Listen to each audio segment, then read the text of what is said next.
Hello po, blessed Sunday po sa inyong lahat mga bossing. Ito naman po yung schedule ko ipadala ngayong araw na na-avail po ni Boss Joey from Lawag, Ilocos Norte. Maraming salamat sir sa tiwala at suporta po sa first time buyer natin. Hindi po basta-basta nalaglag.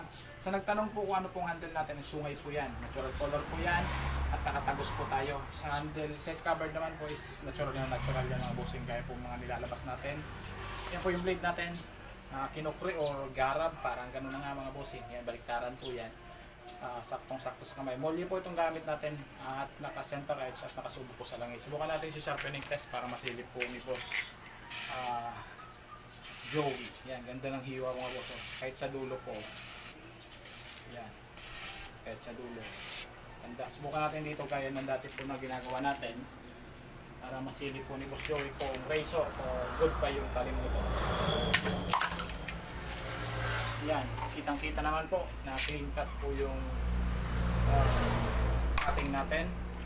Bukan ulit natin sa papel para masilip po ni Boss Joey kung nagbago ba yung talim. Hindi naman po mga bossing. Kaya Boss Joey, ito na po yung blade mo.